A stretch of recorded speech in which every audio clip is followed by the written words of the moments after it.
Sabi nila sa Korea daw malaki ang sahod.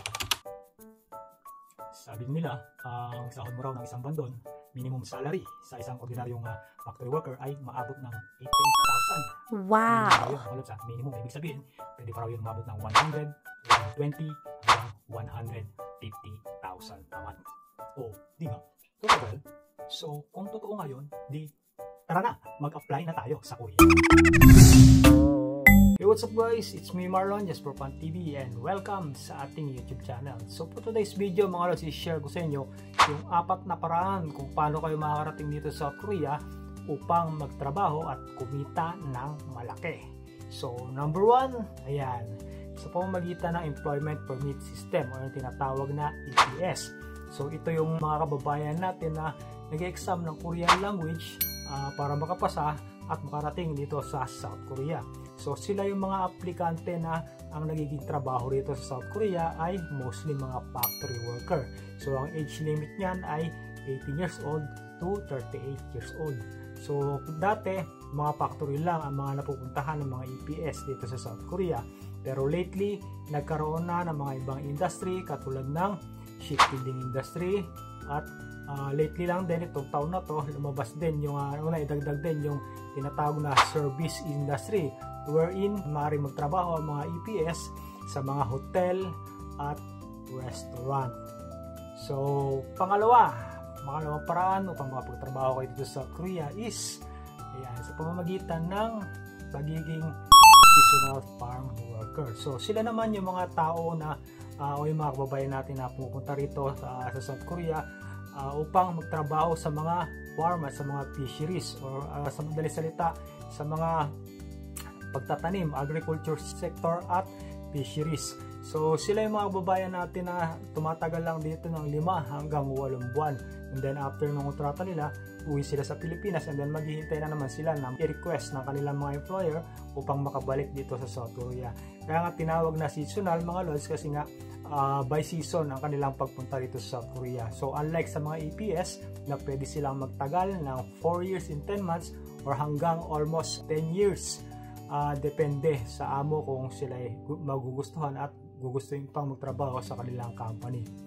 So yung pangatlo paraan na pwede nyo gamitin upang makarating kayo dito sa South Korea or pwede nyo pag-applyan, ito'y para sa ating mga kababayan na kababaihan. So yung tinatawag na pagiging domestic helper or yung DH. So itong taon din na to mga lods, darating yung unang first 100 din na pilot program ng South Korea para sa mga kababayan natin DH.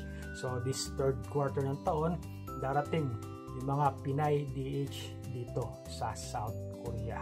At yung pang-apat mga lods, ayan, kasama rin siya sa service industry which is kabubukas lang din ng South Korea or pilot program din to na ngayon taon lang din susubukan ng South Korea. Yung pag-hire nila ng mga caregiver na Pilipino dito sa South Korea. So 24 to 38 years old ang age limit yan at may mga ilang requirements. Ayan, kung gusto nyo mapanood kung ano yung mga requirements, hanapin nyo lang sa video natin na in-upload ko itong mga nakarang araw. Nandoon yung age limit at ilang mga requirements at kung paano mag-apply sa pagiging caregiver.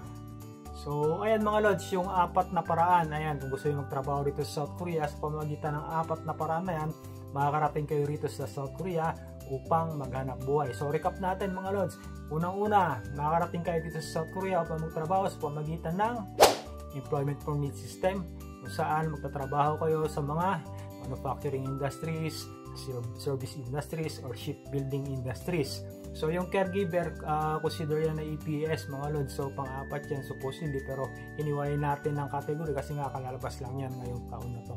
So EPS, pangalawa, yung pagiging seasonal worker o yung mga kababayan natin na magtatrabaho ng 5 hanggang 8 buwan lang dito sa South Korea at ma-assign sila sa mga agriculture sector at fisheries. So ibig sabihin magtatanim at mayangisda. So yung pangatlo, yung tinatawag natin na domestic helper. So alam naman natin ang trabaho ng mga DH, di ba?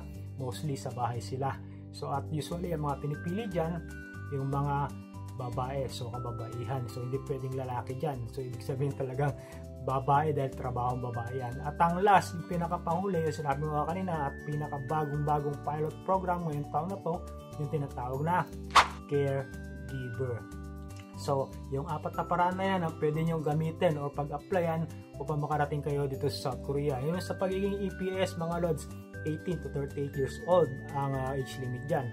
Sa pagiging DH naman, actually wala pang nilabas na age limit yan mga lods, pero yung yung naunang 100 pilot program na darating dito ngayong taon na to dito sa South Korea is pinili nila doon sa mga kababayan nating nakapasa na sa roster dyan sa Pilipinas. So yung mga nag-exam ngayon is nagre-range yun ng age 18 to 38 dahil mga EPS din sila, pero ang kinuha nila sa mga yun is 24 pataas. So ibig sabihin parang lumalabas sa 24 to 38 years old ang age limit para sa mga DH, pero wala pang in-specify kung ano ba talaga ang tunay na age limit. Pero so far doon sa 100 na naunang pinili nila, dahil sa roster sila pumili, so yung mga nasa roster na yon, ang mga edad ng mga yon is nasa 18 to 38 years old.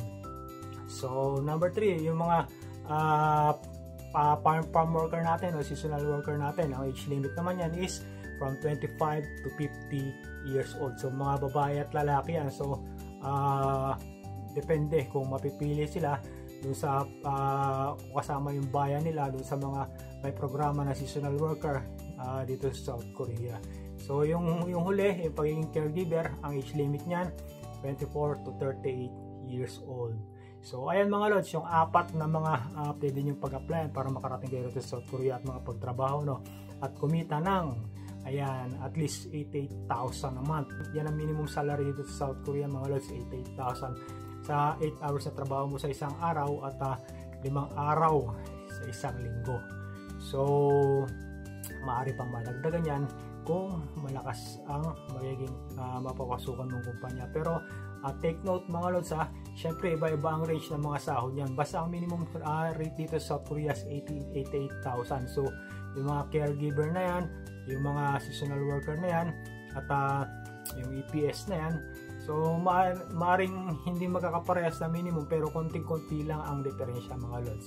Dahil nga dito sa South Korea, pag sinabing minimum wage, nationwide yan, mandatory yan, buong Korea. So walang exception dyan mga lods. So ibig sabihin, pag napunta rito sa South Korea, lalo na sa pamamagitan ng government to government system na yan, ibig sabihin minimum wage dito sa South Korea susundin, which is yung 88,000 a month.